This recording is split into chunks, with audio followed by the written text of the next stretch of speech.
Welcome students, myself doctor Jaywag. मैं आपका स्वागत करता हूँ हमारे तीसरे सेशन में। हमारा जो टॉपिक अभी गोइंग ऑन है वो है cell and we are discussing all about the cell. तो जो आपने पिछले जो दो हमारे वीडियो लेक्चर्स है वो शायद आपने देखे होंगे। अगर आपने नहीं देखे हैं तो हमारा जो यूट्यूब का ऑफिशियल चैनल है बायोलॉजी डॉक्टर वाग, वहाँ पे जाके आप उन्हें लाइव वहाँ पे जाके आप उन्हें देख सकते हो। सी ये पिछले दो लेक्चर देखना क्यों जरूरी है बच्चों? तो it's not like it's not about the foundation batch, it's all about our life. बच्चों मैं आपको एक गुड थॉट बता के आज का लेक्चर शुरू कर देता हूँ। इससे थॉट ये मैंने पढ़ा है, मुझे आदत है अच्छे थॉट्स पढ़ने की और उसे याद करने की। तो ये थॉट था, मैं बच्चों को हमेशा बताता हूँ, river do not cut the rock because of its power. River do not cut the rock because of its power. River cuts the rock because of its persistence. तो बच्चों तीसरा लेक्चर है, कंसिक्वेंटली तीसरा लेक्चर है। अगर आपको तीसरा lecture अच्छे से समझना है तो आपको पहला और दूसरा लेक्चर पढ़ना होगा। तो बच्चों आपके गोल्स को आपका प्लान बना दीजिए और वीडियो लेक्चर्स सिक्वेंशियली देखिए। बायोलॉजी में अच्छा करियर करना है तो स्टार्ट कर देते हैं बच्चों। चलो टॉपिक है अपना सेल। तो बच्चों पिछले दो लेक्चर्स में हमने जो भी कुछ पढ़ा मैं यहाँ पे रिवाइज नहीं करूंगा because it is edited session, revised sorry video sessions है। आप उन्हें देखकर रिवाइज करके देख भी सकते हो। तो मैं यहाँ डायरेक्टली सेशन को स्टार्ट कर देता हूँ। आज का जो टॉपिक है वो टॉपिक है यूकैरियोटिक सेल। तो बच्चों यूकैरियोटिक सेल आई थिंक हमारे जो लेक्चर नंबर 2 था फाउंडेशन बैच का, वहाँ पे हमने डिफरेंशिएट किया था प्रोकैरियोटिक सेल और यूकैरियोटिक सेल को, एज वेल एज मैंने आपको वो होमवर्क भी दिया था लिखने के लिए। आई होप आपने वो थ्योरी में आपके नोटबुक में वो डिफरेंस लिखा भी होगा। तो यूकैरियोटिक सेल को थोड़ा सा एक अलग पॉइंट ऑफ व्यू से कुछ डिस्कस करते हैं। और सबसे जरूरी बात, आज का पूरा लेक्चर डेडिकेटेड है ultra structure of eukaryotic cell. तो यूकैरियोटिक सेल के बहुत से ऑर्गेनेल्स को हमें आज आज इन डिटेल में पढ़ना है। तो before going to that part हमें थोड़ा सा यूकैरियोटिक सेल को अच्छे से समझ लेना है बच्चों। तो eukaryotic cell, as I told you yesterday, कि यू का मतलब होता है बच्चों मॉडर्न और कैरियन का मतलब होता है न्यूक्लियस। तो ऐसी सेल जिसका न्यूक्लियस मॉडर्न होता है हम उसे बोलते हैं यूकैरियोटिक सेल। तो यूकैरियोटिक सेल यहाँ पे ये जो टॉपिक अभी चल रहा है ना, ultra structure of eukaryotic cell, तो इसके पॉइंट ऑफ व्यू हमें क्या याद रखना है? तो बच्चों यूकैरियोटिक सेल आपने कल पढ़ा था कि जिसका न्यूक्लियस मॉडर्न होता है। और यहाँ पे जो पॉइंट आपको याद रखना है बच्चों तो ये है कि यूकैरियोटिक सेल कौन कौन से एनिमल्स में या कौन कौन से लिविंग ऑर्गेनिजम्स में मिलती है। तो बच्चों प्रोटिस्ट जो होते हैं, प्रोटिस्टा, हमने 5 किंगडम क्लासिफिकेशन में पढ़ा होगा। किंगडम प्रोटिस्टा, जो अमीबा, पैरामीशियम, यूग्लिना जो होते हैं उनका जो किंगडम होता है उन्हें हम बोलते हैं प्रोटिस्टा और उस क्लास को हम बोलते हैं प्रोटिस्ट। तो प्रोटिस्ट, उसके बाद plants, fungi and animals. So these many organisms possesses eukaryotic cell. इसके आगे बढ़ते बच्चों, उसके बाद हमें देखना है कि इसमें एक्सटेंसिव कंपार्टमेंटलाइजेशन हमें दिखता है। It it sound somewhat heavy that word, लेकिन मीनिंग तो याद करना पड़ेगा या समझ लेना पड़ेगा। तो एक्सटेंसिव कंपार्टमेंटलाइजेशन इसका मतलब क्या होता है? जैसे प्रोकैरियोटिक सेल में हमने देखा था कि वहां पर आपको सेल ऑर्गेनेल्स एब्सेंट थे, सेल में जो न्यूक्लियर मेम्ब्रेन था वो भी पोरली डेवलप्ड था या न्यूक्लियस ही पोरली डेवलप्ड था, न्यूक्लियोइड था वगैरह वगैरह, सब निगेटिव चीजें देखी थी। पर यहाँ पे उसके कंपैरिजन में as compare to prokaryotic cell यहाँ पे आपको डिवीजन ऑफ लेबर मिलता है। डिवीजन ऑफ लेबर का सिंपल मीनिंग होता है बच्चों, जैसे मैं रिस्पॉन्सिबिलिटी था वो बायोलॉजी का, I won't teach you chemistry और फिजिक्स, तो I am expert in biology तो मैं सिर्फ बायोलॉजी करूंगा, इसे बोलते हैं स्पेशलाइजेशन। तो वैसे ही प्रोकैरियोटिक सेल में स्पेशलाइजेशन नहीं होता है। कोई एक ऑर्गेनेल जो होता है वो दूसरे ऑर्गेनेल का काम एक्स्ट्रा में कर देता है। तो ये चीज यहाँ पे मिलती है। मतलब क्या होता है? डिवीजन ऑफ लेबर होता है, हर पर्टिकुलर वर्क के लिए एक पर्टिकुलर ऑर्गेनेल आपको मिलता है। ऐसे सिचुएशन को आप बोलते हो एक्सटेंसिव कंपार्टमेंटलाइजेशन। बच्चों कंसेप्ट समझ लीजिए, कोई भी जल्दी जल्दी में पढ़ने की या लर्न करने की जरूरत नहीं है। हर कंसेप्ट को समझ लीजिए क्योंकि उसके ऊपर एक नई कंसेप्ट बिल्ड होती है। तो एक्सटेंसिव कंपार्टमेंटलाइजेशन ये आपके एनसीईआरटी के बुक का एक हाईलाइटेड वर्ड है, वो मैंने मेरे हिसाब से बता दिया। आप भी उस पर सोचिए और उसका मीनिंग समझने की कोशिश कीजिए। आगे बढ़ते हैं यूकैरियोटिक सेल के बारे में और क्या बोल सकते हैं बच्चों। तो सबसे जरूरी बात जो यूकैरियोटिक सेल में होती है, यूकैरियोटिक सेल में मेम्ब्रेन बाउंड सेल ऑर्गेनेल्स होते हैं जो प्रोकैरियोटिक सेल में टोटली एब्सेंट थे। तो membrane bound cell organelles are present in eukaryotic cell. तो बच्चों यूकैरियोटिक सेल में जो मेम्ब्रेन बाउंड सेल ऑर्गेनेल्स होते हैं, वो मेम्ब्रेन बाउंड सेल ऑर्गेनेल्स पूरे इन डिटेल में पढ़ना ये एक्चुअली किसी एक लेक्चर का काम नहीं है, क्योंकि हर ऑर्गेनेल का बारीकी से अगर हमें स्टडी करना है तो हमें ऐसे 2-3 लेक्चर्स लग सकते हैं। बट वी डोंट हैव, तो कोई ऐसी जल्दी नहीं है कि किसी एक लेक्चर में जल्दी जल्दी से मैं सब ऑर्गेनेल्स को पढ़ा दूं और आपको बस to completion point of view उन्हें पूरा कर दूं। तो ऐसा नहीं करना है। ये फाउंडेशन है, फाउंडेशन का मतलब होता है बुनियाद। अगर बुनियाद या फाउंडेशन अच्छा होता है तो बनने वाली जो इमारत होती है वो भी अच्छी होती है बच्चों। तो फाउंडेशन अच्छे से करना है, take your own time to understand. मैं भी वैसा ही कर रहा हूँ। तो देखिए बच्चों, यूकैरियोटिक सेल की कुछ कैरेक्टरिस्टिक फीचर्स हमने पढ़ी। न्यूक्लियस कैसा होता है, तो इसमें न्यूक्लियस को भी हमें इंडिपेंडेंटली एज अ ऑर्गेनेल पढ़ना है बच्चों। तो एक कैरेक्टरिस्टिक आप यहाँ पे ऐड कर सकते हो। आप पिछले लेक्चर का रेफरेंस भी ले सकते हो। तो यहाँ पे न्यूक्लियस वेल डिफाइंड होता है, वेल ऑर्गेनाइज्ड होता है। सबसे जरूरी बात एक मैं यहाँ पे बताना भूल गया था about the characteristic of eukaryotic cell.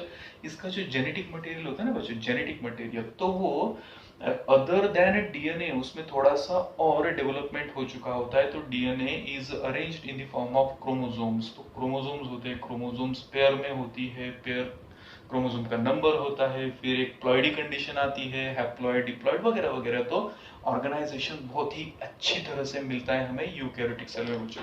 तो चलो ऑर्गेनेल्स के बारे में पढ़ना शुरू कर देते हैं। तो बच्चों जो यूकैरियोटिक सेल है उसमें जो सबसे पहला ऑर्गेनेल हमें पढ़ना है, उस पर चाहे जितना समय लग जाए मैं आपको समय दूंगा और समय लूंगा। तो ये हमें अच्छे से पढ़ना है बच्चों। तो पहला जो ऑर्गेनेल हम पढ़ रहे हैं यूकैरियोटिक सेल में, उसका नाम है बच्चों सेल मेम्ब्रेन। तो चलो स्टार्ट कर लेते हैं अबाउट सेल मेम्ब्रेन।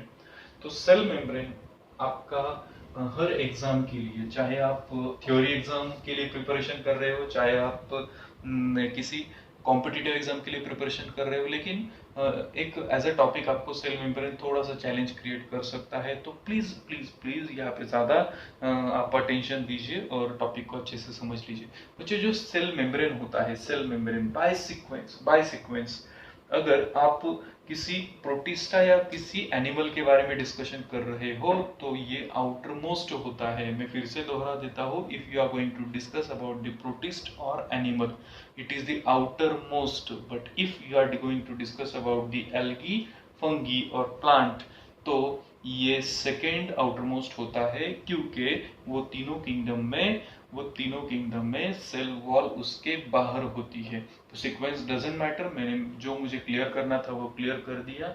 लेकिन जो सेल मेम्ब्रेन है हमें उसे थोड़ा सा इन डिटेल पढ़ना है बच्चों। जो सेल मेम्ब्रेन था वो, उसका जो अल्ट्रा स्ट्रक्चर है बच्चों, बहुत बहुत छोटा, बहुत ही थीन लेयर होता है, सेमी परमिएबल लेयर होता है।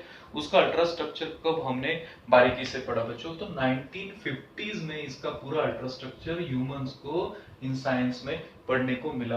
तो कैसे पढ़ा, कौन सा स्पेसिमेन लेकर हमने 1950s में इलेक्ट्रॉन माइक्रोस्कोप लेकर जो हमारे थॉट्स थे, जो भी कुछ हमने सोचा था कि प्लाज्मा मेम्ब्रेन ऐसा हो सकता है, वैसा हो सकता है, तो वो कहाँ से मिला हमें। तो बच्चों हमें मिला, वो जो मटेरियल हमने चूज किया था एट दैट टाइम वो था ह्यूमन आरबीसीज। तो जो ह्यूमन आरबीसीज थी उनके ऊपर, उनके मेम्ब्रेन के ऊपर जितना भी स्टडी हुआ, अकॉर्डिंगली हमने हमारे थॉट्स बना दिए, हमने हमारी थ्योरीज प्रिपेयर कर दी। तो मटेरियल था ह्यूमन आरबीसीज, उसकी सेल मेम्ब्रेन को पढ़कर हमने ये सभी बातें पढ़ी है बच्चों। अल्ट्रा स्ट्रक्चर आपके सामने आ रहा है। तो मटेरियल मैंने बता दिया। मटेरियल के बाद उसका कंटेंट क्या होता है बच्चों, जो सेल मेम्ब्रेन होता है ना उसका कंटेंट होता है। Actually there are two important contents in cell membrane. सबसे पहला जो कंटेंट होता है वो होता है लिपिड। पहला जो कंटेंट होता है वो लिपिड आप फैट्स भी बोल सकते हो, it's somewhat scientific name for fats. और दूसरा जो होता है बच्चों वो होता है प्रोटीन्स। प्रोटीन्स तो शायद आपको बहुत अच्छे से ये वर्ड भी पता होगा। तो दो कंटेंट्स है, there are two contents of cell membrane. तो जो लिपिड होता है वो लिपिड सिर्फ लिपिड नहीं होता है, लिपिड में भी बहुत सारे टाइप्स होते हैं बच्चों, बहुत सारे पॉसिबिलिटीज होती है। तो यहाँ पे कौन सा लिपिड होता है बच्चों, तो लिपिड होता है phospholipid.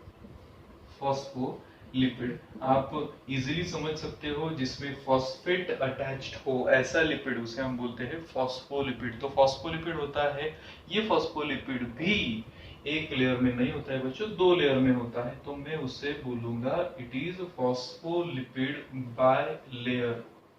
Phospholipid bilayer, bi का मतलब होता है दो, टू लेयर्स। तो फॉस्फोलिपिड की कितनी लेयर्स होती है, दो लेयर होती है। और ये जो प्रोटीन्स होते हैं ना बच्चों, ये प्रोटीन्स भी दो अलग अलग तरह के प्रोटीन्स होते हैं। तो ये प्रोटीन के जो टाइप्स होते हैं वो किसके हिसाब से होते हैं, what is the criteria to differentiate the protein. अगर आपके पास टेक्स्ट बुक है तो प्लीज टेक्स्ट बुक देखिए, अगर है ऐसा मैं बोलूंगा ही नहीं, आपके पास टेक्स्ट बुक होनी ही चाहिए। आपके पास अगर टेक्स्ट बुक नहीं है तो मैंने टेक्स्ट बुक का पीडीएफ भी सेंड कर किया है हमारे जो व्हाट्सएप का ग्रुप है उस पर, तो प्लीज उसमें देखिए। तो जो प्रोटीन्स होते हैं उसमें दो पॉसिबिलिटीज होती है। कौन कौन सी दो पॉसिबिलिटी, एक जो प्रोटीन होता है उसमें हम उसे बोलते हैं पेरिफेरल प्रोटीन्स, और दूसरे जो प्रोटीन्स होते हैं हम उसे बोलते हैं इंटेग्रल प्रोटीन्स। तो बच्चों जो पेरिफेरल प्रोटीन्स होते हैं ना, पेरिफेरल और इंटेग्रल, मैं बात कर रहा था क्राइटेरिया के बारे में। कौन सा क्राइटेरिया जो प्रोटीन को डिवाइड कर देता है ना, तो क्राइटेरिया होता है ईज ऑफ एक्सट्रैक्शन। मतलब एक समझ लीजिए कि आपके सामने एक जेली है और जेली में कुछ ड्राई फ्रूट्स ऐसे पड़े हुए हैं या उसमें पेनिट्रेट हुए हैं। तो जो ड्राई फ्रूट सबसे ऊपर होंगे जेली में वो आप इजीली पिकअप कर सकते हो। तो how you will withdraw it, if you can withdraw it very easily. अगर वो ज्यादा पेनिट्रेट हुए होंगे तो आपको वो नीचे से निकालने पड़ेंगे। तो ये होता है ईज ऑफ एक्सट्रैक्शन। तो शायद आपको कंडीशन समझ में आ चुकी हो। तो according to ease of extraction there are two types of protein, peripheral proteins होते हैं और इंटेग्रल प्रोटीन्स होते हैं।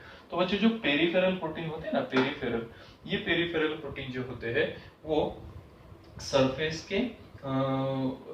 के ऊपर होते हैं, सरफेस के ऊपर मतलब आउटर साइड में होते हैं। और जैसे कि मैंने बताया ईज ऑफ एक्सट्रैक्शन, तो ये इजीली एक्सट्रैक्ट किए जा सकते हैं। तो दे can be easily extracted from phospholipid bilayer. पर जो इंटीग्रल प्रोटीन होते हैं ना बच्चों, ये इंटीग्रल प्रोटीन जो होते हैं ये फॉस्फोलिपिड बायलेयर में डीप तक, मैं तो ये भी बोलूंगा कि समझो फॉस्फोलिपिड बायलेयर है और मैं लिपिड समझो एक रफली डायग्राम में ड्रॉ कर रहा हूँ, तो ये समझो आपका इंटीग्रल प्रोटीन है। बच्चों ये सिर्फ डीप नहीं है, ये इतना डीप है कि ये दोनों लेयर को पेनिट्रेट करके दो अलग अलग एरियाज को आउटसाइड द सेल मेम्ब्रेन और इनसाइड द सेल मेम्ब्रेन को जोड़ सकता है। तो इसे कुछ टेक्स्ट बुक में टनल प्रोटीन्स भी बोला गया है। They are also called as a tunnel proteins। तो टनल क्यों बच्चों, ये जोड़ता है दो अलग अलग एरियाज को आउटसाइड और inside cell membrane, that's why they are called as a tunnel proteins. तो ऐसे दो तरह के प्रोटीन्स आपको मिल सकते हैं और क्राइटेरिया है ईज ऑफ एक्सट्रैक्शन। डायग्राम देखिए आप समझ जाओगे। तो ये थे प्रोटीन। अभी अगर आपको इसमें भी अगर एक छोटा सा क्वेश्चन आता है कि जो लिपिड और प्रोटीन होते हैं ना बच्चों, ये लिपिड और प्रोटीन का कंटेंट जो होता है एक प्रोपोर्शन में होता है। जैसे कि वाटर में हाइड्रोजन 2 होते हैं और ऑक्सीजन 1 होता है, तो प्रोपोर्शन बन जाता है 2:1। तो वैसे ही हर सेल मेम्ब्रेन में हर क्यों बोल रहा हूँ बच्चों, जितने भी अलग अलग तरह के किंगडम्स है, प्लांट्स है, किंगडम्स है, उसमें अलग अलग तरह के प्लांट्स है, एनिमल्स है, तो हर किंगडम का एक अलग कंटेंट होता है, एक प्रोपोर्शन होता है लिपिड और प्रोटीन का। तो जो ह्यूमन आरबीसीज में हमने देखा है जो वेरी कॉमन था, तो उसका प्रोपोर्शन है बच्चों 52% एज टू 40%, 52% एज टू 40%। तो 52% क्या होता है बच्चों, लिपिड्स होते हैं और 40% क्या होता है बच्चों, तो प्रोटीन्स होते हैं। ये प्रोपोर्शन आपको याद रखना है। नीट में या ऐसी कोई भी कॉम्पिटिटिव एग्जाम उसमें 4 मार्क के लिए आपको ये क्वेश्चन आ सकता है और आप 4 मार्क्स इजीली गेन कर सकते हो। तो proportion of lipid as to protein कितना होता है किसी भी सेल मेम्ब्रेन में, किसी पर्टिकुलर सेल मेम्ब्रेन में अलग अलग होता है, लेकिन ह्यूमन आरबीसी जो होती है ना उसमें जो प्रोपोर्शन मिलता है हमें 52% एज टू 40%। तो चलो आगे बढ़ते बच्चों, इंटीग्रल प्रोटीन देखा, पेरिफेरल प्रोटीन देखा, प्रोपोर्शन देखा। अभी हम बात करते हैं फॉस्फोलिपिड बाइलेयर को, फॉस्फोलिपिड बाइलेयर के बारे में। लेकिन बच्चों अगर इसे ऐसे ही वेग मैनर में अगर डिस्कशन करते हैं तो हमें जो उसके ऊपर जो थ्योरी है वो थ्योरी समझने के लिए थोड़ा सा समय लग सकता है। तो मैं एक काम कर देता हूँ, इसका हेडिंग पहले क्लियर कर देता हूँ। बच्चों ये जो सेल मेम्ब्रेन का अल्ट्रा स्ट्रक्चर है ना, ये अल्ट्रा स्ट्रक्चर जो आज आपके टेक्स्ट बुक में आपको मिल रहा है या नेट पर अवेलेबल है, वो जो अल्ट्रा स्ट्रक्चर है वो पर्टिकुलर साइंटिस्ट ने, एक पेयर ऑफ साइंटिस्ट थी जिसे वेरी फेमसली बायोलॉजी में पता, हर बंदे को पता होता है। वो दो साइंटिस्ट थे, सिंगर और निकलसन, सिंगर एंड निकलसन। तो ये जो सिंगर और निकलसन थे बच्चों, ये दोनों साइंटिस्ट ने एक थ्योरी प्रपोज की, जो थ्योरी आज कहीं पे भी आप टेक्स्ट बुक उठाकर देख लेंगे या नेट पर सर्च करोगे तो आपको सिंगर निकलसन के बाद एक छोटा सा स्लोगन और या आप बोल सकते हो उसकी थ्योरी का नाम आपको इजीली मिल सकता है। उनकी थ्योरी का नाम था fluid mosaic model, fluid mosaic model, fluid mosaic model. It is very famous model proposed by these two people, singer and Nicholson. तो सिंगर निकलसन का फ्लूइड मोजाइक मॉडल आपको LAQ भी आ सकता है थ्योरी में, आप 3 मार्क्स 4 मार्क्स के लिए इसके ऊपर बहुत सारा लिख सकते हो बच्चों। तो सिंगर निकलसन ने जो मॉडल प्रपोज किया, जो थ्योरी प्रपोज की अबाउट द सेल मेम्ब्रेन, उसका नाम है फ्लूइड मोजाइक मॉडल। तो चलो एक्सप्लेन कर देते हैं कैसे होता है fluid mosaic model. According to Singer and Nicolson, every cell membrane is semi permeable, ये तो हमें पता है। सेमी परमिएबल मतलब ये कुछ चीजों को इजीली अलाउ करता है, कुछ चीजों को बिल्कुल भी अलाउ नहीं करता है, that's why it is called as a semi permeable. तो सेमी परमिएबल होता है। दूसरी चीज जो सिंगर और निकलसन ने हमें बताई वो कौन सी थी बच्चों, तो ये जो फ्लूइड मोजाइक मॉडल है ना, इसमें जो फॉस्फोलिपिड बाइलेयर होता है ना, वो फॉस्फोलिपिड बाइलेयर कैसा होता है। तो देखिए जो बच्चों फॉस्फोलिपिड बाइलेयर, बाइलेयर है तो मैं 2 लेयर्स बना देता हूँ। पर ये जो फॉस्फोलिपिड बाइलेयर होता है ना, अगर इसका अल्ट्रा स्ट्रक्चर देखेंगे, समझो हम इसे जूम कर रहे हैं तो हमें कैसा दिखेगा बच्चा, पता है बच्चों, ये एक्चुअली फॉस्फोलिपिड बाइलेयर का भी यूनिट होता है। और ये जो यूनिट होते हैं ना, ये यूनिट पर्टिकुलरली ऐसे स्ट्रक्चर्स है जो स्ट्रक्चर हेड और टेल कैरी करते हैं। तो मैं रिप्रेजेंटेटिव मैनर में ये जो अभी मैं ड्रॉ कर रहा हूँ, ये बच्चों उसके हेड है, और मैं कुछ अलग कलर से ड्रॉ कर देता हूँ तो ये उसकी टेल से बच्चों। तो हेड और टेल ये इसका एक इंडिविजुअल यूनिट है, किसका, फॉस्फोलिपिड बाइलेयर का।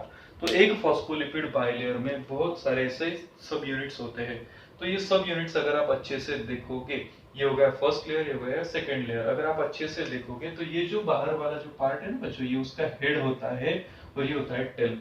तो हेड कैसे होता है, टेल कैसे होता है, हम पहले क्लियर कर देते हैं बच्चों। तो जो हेड होता है ना, हेड ये होता है ये जो हेड्स होते हैं ये पोलर होते हैं। पोलर का मतलब क्या होता है बच्चों, मैं पहले यहाँ पे लिख देता हूँ, हेड एंड टेल। ये फॉस्फोलिपिड बाइलेयर के बारे में है, उसका जो बाहर वाला जो राउंडेड स्ट्रक्चर है उसका हेड है।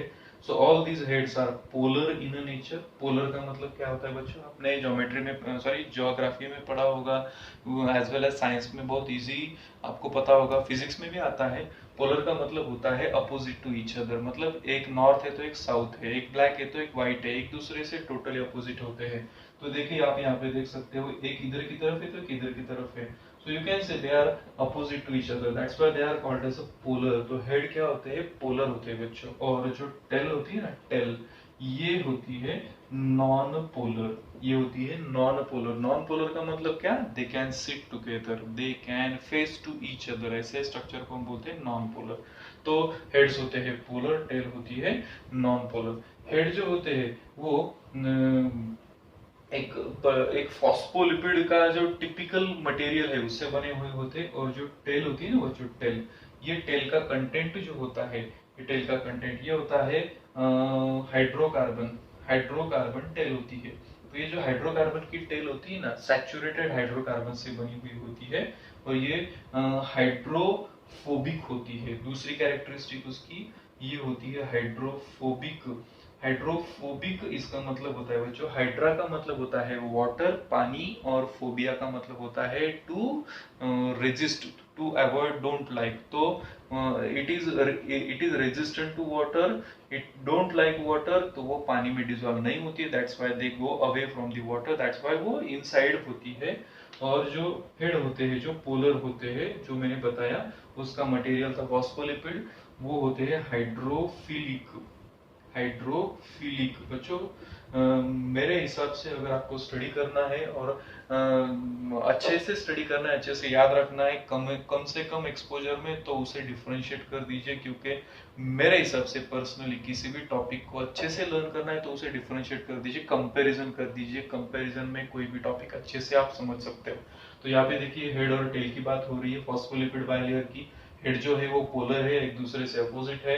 टेल जो है वो नॉन पोलर है, they are moved to each other. उसका कंटेंट मैंने बता दिया। हेड होती है फॉस्फोलिपिड के, टेल होती है हाइड्रोकार्बन की। तो ये जो हाइड्रोफिलिक और हाइड्रोफोबिक है इसके बारे में भी मैंने बताया। हाइड्रोफिलिक का मतलब होता है water loving, they love water, they can dissolve in water. और हाइड्रोफोबिक का मतलब होता है they don't like water, they can not be dissolve in water. तो ऐसा हेड और टेल इसके बारे में हमने डिस्कशन किया। तो ये था बच्चों फॉस्फोलिपिड बाइलेयर के बारे में। अभी उसमें जो प्रोटीन है मैं उसे ड्रॉ करने वाला हूँ। तो उसमें जो प्रोटीन है, अभी मैं सबसे पहले जो प्रोटीन ड्रॉ कर रहा हूँ वो है इंटीग्रल प्रोटीन। बच्चों इंटीग्रल प्रोटीन शायद मैंने कुछ मिनटों पहले आपको बताया था कि the protein that intersect, that pierces, जो दोनों सतह को, दोनों लेयर को इवन पेनिट्रेट कर देता है। और सबसे जरूरी बात, इट्स लाइक अ टनल, एक छोटा सा रास्ता बना देता है कुछ मटेरियल को, कुछ सब्सटेंसेस को अंदर या बाहर जाने के लिए। और जो दूसरा प्रोटीन मैं बोलूंगा बच्चों वो प्रोटीन होता है, वो होता है पेरिफेरल प्रोटीन। तो पेरिफेरल प्रोटीन में ऐसे ऊपर दिखा देता हूँ बच्चों। क्यों ऊपर दिखा रहा हूँ? Because they are present outside the membrane और they can be easily picked up. Ease of extraction बताया था मैंने। तो ये हो गया आपका पेरिफेरल प्रोटीन, ये हो गया आपका इंटीग्रल प्रोटीन। तो ये जो पेरिफेरल और इंटीग्रल प्रोटीन है, इसके साथ साथ सिंगर और निकलसन के मॉडल में आपको क्या मिलता है? अगर आप डायग्राम देखोगे तो आपको वहां पे कोलेस्ट्रॉल प्लस शुगर के कुछ मॉलिक्यूल मिल सकते हैं। अगर आप डायग्राम में देखोगे तो कोलेस्ट्रॉल इज स्पेशली मेंशन्ड कि वहां पे कोलेस्ट्रॉल होता है अलोंग विथ शुगर मॉलिक्यूल्स। तो ये था बच्चों सिंगर और निकलसन का फ्लूइड मोजाइक मॉडल। अगर आपको टेक्स्ट बुक से रेफरेंस लेना है तो एनसीईआरटी की जो टेक्स्ट बुक है 11th स्टैंडर्ड की, उसमें 131 एंड 132 ये दो पेजेस पर आपको वो डायग्राम भी मिल सकती है और टॉपिक भी मिल सकता है। तो बच्चों ये था एनाटॉमी, मतलब कैसा होता है फ्लूइड मोजाइक मॉडल। अभी उससे आगे बढ़ते हैं। सिंगर निकलसन ने सिर्फ एनाटॉमी नहीं बताया, उसका फंक्शन भी बताया। क्योंकि अगर किसी स्ट्रक्चर को अच्छे से पढ़ना है तो सिर्फ एनाटॉमी पढ़ के कुछ नहीं होता है बच्चों, उसका फंक्शन भी हमें पता होना चाहिए। तो जो सेल मेम्ब्रेन होता है उसका फंक्शन क्या होता है? क्वाइट ऑब्वियस है, आपको आपकी प्रीवियस स्टैंडर्ड में भी समझ चुके होंगे कि किसी भी मेम्ब्रेन का फंक्शन क्या होता है, पर्टिकुलरली सेल मेम्ब्रेन का या प्लाज्मा मेम्ब्रेन का फंक्शन क्या होता है। उसका फंक्शन होता है ट्रांसपोर्टेशन। क्या होता है बच्चों? ट्रांसपोर्टेशन। ट्रांसपोर्ट का मतलब होता है to allow some substances to enter as well as to leave. Of course जो सब्सटेंसेस या particles whatever it may be, पानी हो सकता है, मॉलिक्यूल्स हो सकते हैं, कुछ भी हो सकता है, अगर वो एंट्री कर रहे हैं तो वो जरूरी होते हैं, they are necessary. If they are living the cell they must be waste. तो ये जो ट्रांसपोर्टेशन है इसे आप बोल सकते हो सुपरवाइज करने का या इसे कंडक्ट करने का काम होता है किसका? प्लाज्मा मेम्ब्रेन का।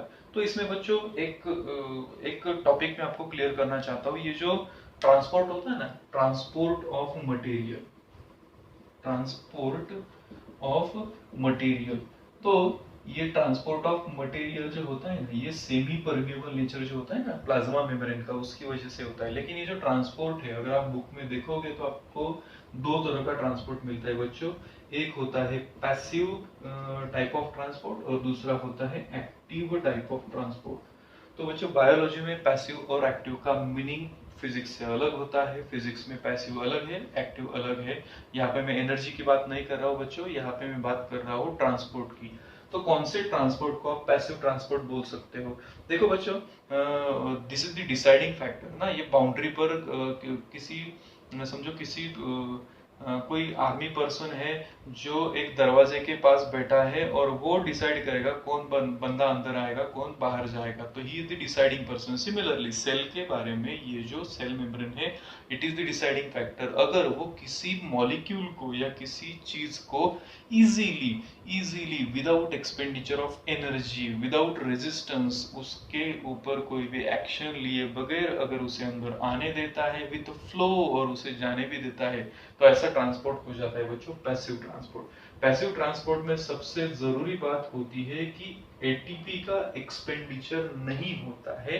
एटीपी का एक्सपेंडिचर नहीं होता है मतलब विदाउट एक्सपेंडिचर ऑफ एनर्जी अगर कुछ चीजें इजीली हो जाती है, they are moving with flow as water flow from higher to lower without any machine, without any motor, तो वैसे ही अगर होता है तो हम उसे बोलते हैं पैसिव ट्रांसपोर्ट। तो बच्चों पैसिव ट्रांसपोर्ट का सबसे बेस्ट एग्जांपल कौन सा है? तो water moves easily across the phospholipid bilayer membrane. आप बोल सकते हो कि जो सेल मेम्ब्रेन होता है ना उसके अक्रॉस इजीली वाटर पास होता है along with some other substances। तो इसके लिए एनर्जी नहीं लगती है, दैट्स व्हाई हम उसे बोलते हैं पैसिव ट्रांसपोर्ट। दूसरी बात करते हैं बच्चों एक्टिव ट्रांसपोर्ट। तो अभी एक्टिव ट्रांसपोर्ट का मतलब क्या होता है? थोड़ा सा एनाटॉमी को रिवाइज कर दो कि जो फॉस्फोलिपिड बाइलेयर होती है ना, ये 2 लेयर की होती है and it is made up of polar and non polar structure. तो बाहर की तरफ कौन है बच्चों? जो किसी को अंदर या बाहर आने दे रहे वो होते हैं पोलर स्ट्रक्चर। तो एक प्रॉब्लम आ जाती है यहाँ पे, वो खुद पोलर है तो आने वाले हर सब्सटेंस की पोलैरिटी के बारे में वो सोचते हैं। अगर वो पॉजिटिव है और कोई पॉजिटिव सब्सटेंस आता है तो वो उसे नहीं आने देंगे क्योंकि पॉजिटिव में रिपल्शन होता है। वो खुद पोलर है तो वो पोलैरिटी को चेक करते हैं। तो because of this polar nature of phospholipid bilayer outside जो हेड्स होते हैं उसकी वजह से एक प्रॉब्लम आ जाता है जितने भी पोलर सब्सटेंसेस होते हैं। इसका बेस्ट एग्जांपल है बच्चों सोडियम और potassium. While writing sodium and potassium I am writing even their charge, positive या नेगेटिव चार्ज लिख रहा हूँ। समझो मैं Cl माइनस लिख देता हूँ, क्लोरीन उसके सर के ऊपर माइनस साइन है। ये क्या सजेस्ट करते हैं बच्चों? They are carrying some kind of charge. Charge का मतलब यहाँ पर होता है they are having polarity, positive या नेगेटिव। तो ऐसे मॉलिक्यूल का क्या होगा बच्चों? बहुत सारे मॉलिक्यूल्स हैं जो पोलर होते हैं या उनमें कुछ पोलैरिटी होती है। एसिडिक बेसिक होना भी एक तरह की पोलैरिटी होती है बच्चों, अकॉर्डिंग टू बायोलॉजी में। केमिस्ट्री में नहीं जाऊंगा, लेकिन पोलैरिटी होती है जिसका कुछ पर्टिकुलर नेचर है, किसी के अगेंस्ट है तो वो पोलर बन जाता है। तो ये जो पोलर सब्सटेंसेस होते हैं ना, तो अभी इनकी तो प्रॉब्लम आ गई। क्या प्रॉब्लम आ गई बच्चों? कि अगर ये पोलर सब्सटेंसेस किसी पोलर मेम्ब्रेन के थ्रू पास होते हैं तो इन्हें ये मेम्ब्रेन को ये जो सब्सटेंसेस होते हैं, जो मॉलिक्यूल्स होते हैं, इन्हें वो मेम्ब्रेन के जो कॉन्सेंट्रेशन ग्रेडियंट होता है ना उसके अगेंस्ट हार्म करना पड़ता है। मैं यहाँ पे लिख देता हूँ concentration gradient. Concentration gradient, gradient का मतलब होता है परसेंटेज और कॉन्सेंट्रेशन का मतलब होता है, समझ लीजिए कि एक मेम्ब्रेन है, मेम्ब्रेन की अंदर की तरफ समझो 3 पॉजिटिव मॉलिक्यूल है और मेम्ब्रेन की बाहर की तरफ समझो 6 पॉजिटिव मॉलिक्यूल्स है।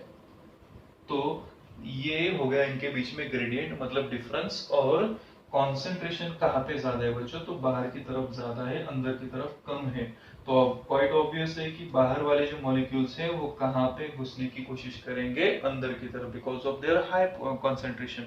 तो ये against the high concentration gradient ऐसे मॉलिक्यूल्स को पोलर मेम्ब्रेन जो होता है ना अपना सेल मेम्ब्रेन, उसे पेनिट्रेट करना पड़ता है और अंदर जाना पड़ता है। तो इसमें क्या लगता है? If you are doing something against the will, कुछ भी अगर आप अगेंस्ट द विल करते हो, थोड़ा सा रेजिस्टेंस क्रिएट करते हो, तो आपकी एनर्जी वहां पे खर्च होती है। तो जैसे यहाँ पे बताया था कि एनर्जी एक्सपेंडिचर नहीं होता है, यहाँ पे हाई अमाउंट ऑफ एटीपी खर्च होता है बच्चों, क्योंकि आपको अक्रॉस द कॉन्सेंट्रेशन ग्रेडियंट जाना है, अगेंस्ट द विल जाना है वो मेम्ब्रेन के, क्योंकि वो नहीं चाहता है आप उसके अंदर आए। तो ये था बच्चों ट्रांसपोर्टेशन। अगर आपको सेल मेम्ब्रेन को अच्छी तरह से पढ़ना है तो एक ही फंक्शन याद रखिए, बहुत सारे फंक्शन याद करने के या उन्हें लर्न करो और आपको इंपॉर्टेंट जो फंक्शन होता है वो नहीं याद आता है, तो एक ही फंक्शन याद करो कि आपका जो सेल मेम्ब्रेन होता है, आपका मतलब किसी भी सेल का मेम्ब्रेन होता है, वो एक इंपॉर्टेंट काम करता है और वो होता है ट्रांसपोर्टेशन। तो बच्चों ये था सेल मेम्ब्रेन के बारे में या प्लाज्मा मेम्ब्रेन के बारे में।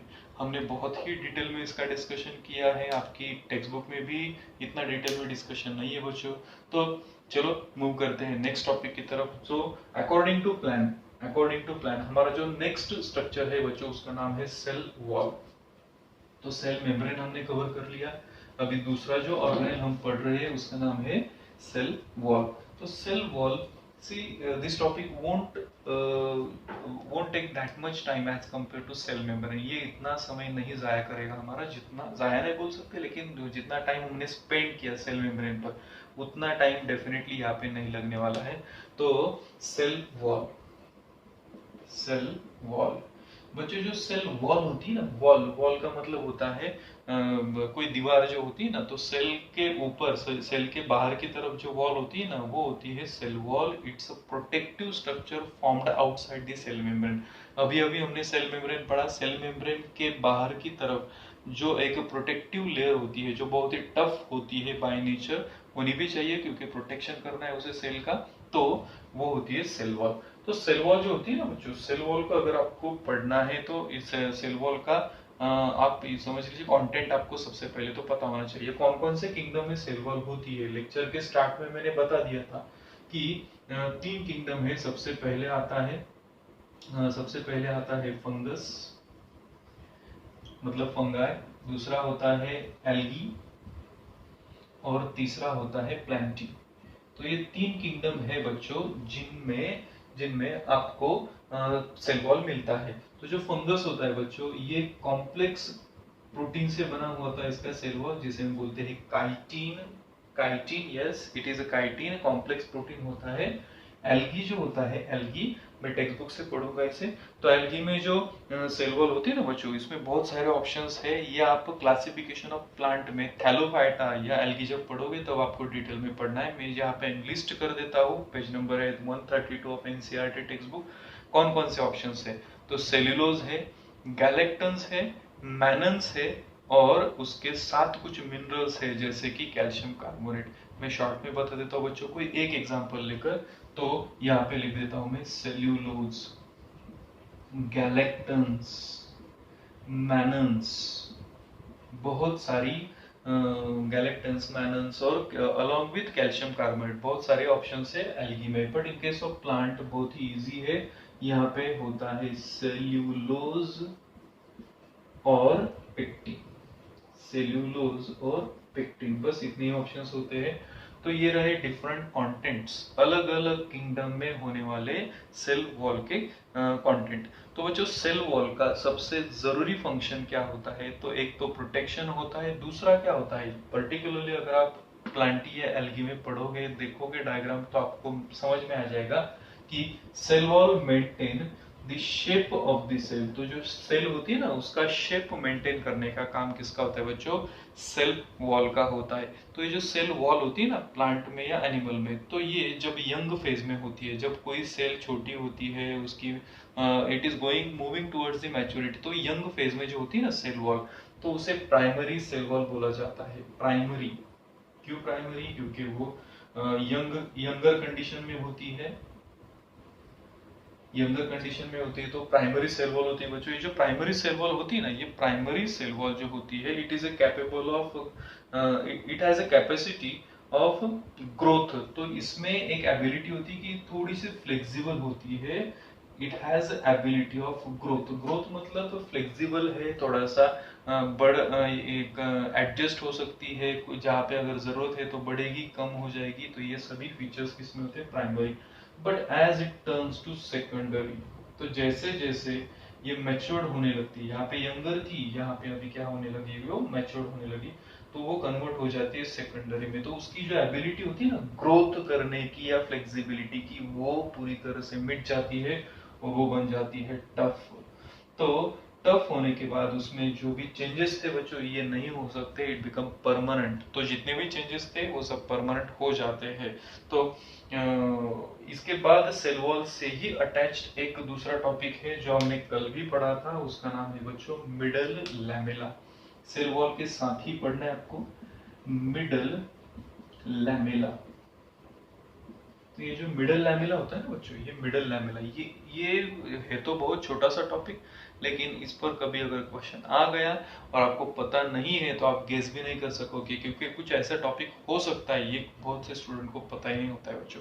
तो मिडल लैमेला नाम का एक इम्पोर्टेंट पार्ट होता है, और ये जो मिडल लैमेला होता है ना, it is present outside the cell wall. देखिए बच्चों, cell wall already outermost structure है, उसके भी बाहर क्या होता है, मिडल लैमेला होता है। तो ये जो मिडल लैमेला होता है ना, it is made up of calcium pectate.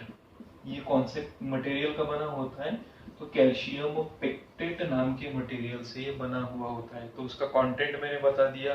अभी एक ही चीज उसके बारे में बच गई है, वो कौन सी होती है, तो उसका फंक्शन क्या होता है बच्चों। इसका फंक्शन जो होता है, फंक्शन वो होता है किसी एक सेल को दूसरी सेल के साथ अगर अटैच करना है तो उसके लिए हेल्प करता है मिडल लैमेला। आपने बैक्टीरिया में या किसी भी सेल में ऐसा देखा होगा कि दो चार पांच छह सेल्स एक दूसरे के साथ बहुत पैक या बहुत ही कंसिस्टेंट मैनर में जुड़ी होती है, तो वो उन्हें जोड़ने का जो फंक्शन होता है वो कौन करता है बच्चों, मिडल लैमेला करता है। तो बाहर से अगर जोड़ना है, समझे दो सेल से इन्हें या तीन सेल से इन्हें एक दूसरे से जोड़ना है, तो middle lamella will definitely help it. पर थोड़ा सा मैं फंक्शन को बदल देता हूँ। समझो मुझे सेल नंबर 1 से सेल नंबर 2 में कुछ कंटेंट कम्युनिकेट करना है, ट्रांसफर करना है, तो ये जो मिडल लैमेला होता है ना, ये प्लाज्मोडेस्माटा इसकी मदद लेता है। It is also you can say one of the part of cell membrane, तो सॉरी सेल वॉल। तो जो प्लाज्मोडेस्माटा होता है ना, ये एक तरह का पोर होता है जो मिडल लैमेला की हेल्प करेगा। किसके लिए, अगर दो सेल के बीच में अलोंग विथ एडहियरेंस एक दूसरे के साथ जुड़ना प्लस एक दूसरे का मटेरियल एक्सचेंज करना है, ये अगर काम है तो इसके लिए कौन हेल्प करता है, उसे प्लाज्मोडेस्माटा हेल्प करता है। और इस तरह से आपका जो सेल वॉल होता है उसका पूरा स्टडी यहाँ पे कंप्लीट होता है बच्चों। तो आज के टॉपिक में, आज के यहाँ तक के टॉपिक में हमने क्या क्या पढ़ा। At the start I have explained you in short कि यूकैरियोटिक सेल क्या होती है। एक्सटेंसिव कंपार्टमेंटलाइजेशन होता है, उसका जेनेटिक कंटेंट डीएनए से आगे बढ़कर क्रोमोसोम तक चला जाता है। तीसरी बात हमने पढ़ी, वहां पे डिवीजन ऑफ लेबर बहुत ही अच्छी तरह से मिलता है, that's why it is compartmentalisation. उसके बाद हमने अल्ट्रा स्ट्रक्चर पढ़ना शुरू कर दिया। अल्ट्रा स्ट्रक्चर में सबसे पहला जो पार्ट आज के लेक्चर में हमने अच्छी तरह से पढ़ा वो है सेल मेम्ब्रेन। सेल मेम्ब्रेन में हमने सिंगर निकलसन का एक थ्योरी पढ़ा, सॉरी एक मॉडल जो उन्होंने प्रपोज किया था वो पढ़ा, और सेल वॉल जो आज का ये लेक्चर का आखिरी टॉपिक था बच्चों। तो आज के टॉपिक में हम सिर्फ इतना ही पढ़ेंगे, मुझे ज़्यादा टॉपिक्स एक वीडियो लेक्चर में कवर नहीं करने हैं, क्योंकि वीडियो की लेंथ जैसे बढ़ती है तो वैसे उसे देखने की जो लेंथ होती है वो कम होते जाती है। तो बच्चों at the end of this video मैं आपसे एक छोटी सी गुजारिश करूंगा, एक अपील करूंगा कि बच्चों देखो आप अभी आपकी 10th स्टैंडर्ड की छुट्टियां चल रही है, तो आपके 10th स्टैंडर्ड में बहुत सारे ग्रुप्स होंगे। तो आपके जितने भी दोस्त हैं, आपके फ्रेंड्स हैं, वो सभी फ्रेंड्स को प्लीज़ ये वीडियो की लिंक शेयर करो। उन्हें बोलिए कि यूट्यूब पर एक चैनल है जिसका नाम है बायोलॉजी डॉक्टर वाघ, वहाँ पे बहुत सारी वीडियोस बायोलॉजी के रिगार्डिंग प्रेजेंट है। क्यों करना है बच्चों, क्यों करना है, क्योंकि हौसला अफजाई किसे अच्छी नहीं लगती है बच्चों। अगर कोई आपके बारे में ज़्यादा डिस्कशन करता है या आपकी वीडियोस देखता है, लाइक करता है, सब्सक्राइब करता है, तो हमें भी अच्छा लगता है। We do get inspiration from these things. तो मुझे भी अच्छा लगता है कि अरे चलो बहुत सारे स्टूडेंट्स हमारे वीडियोस देख रही है और आई एम गेटिंग, आप एक लैंग्वेज में फेमस बोल सकते हो, तो मुझे अच्छा लगता है। आप देखते हो, ज़्यादा से ज़्यादा स्टूडेंट देखते हैं, तो मुझे भी इंस्पिरेशन मिलती है। तो ठीक है, आज के लिए इतना ही। नेक्स्ट वीडियो में बच्चों हमें बचे हुए ऑर्गेनेल्स को पढ़ना है, और नेक्स्ट जो हमारा ऑर्गेनेल है उसका नाम है ईएमएस। ये एंडोमेम्ब्रेन सिस्टम होती है, और ईएमएस के बाद हमें पढ़नी है double membrane structures like mitochondria. तो आज के लिए इतना ही। नेक्स्ट वीडियो में हम आगे आगे वाले कुछ मेम्ब्रेन्स के बारे में डिस्कस करेंगे। तब तक के लिए बाय।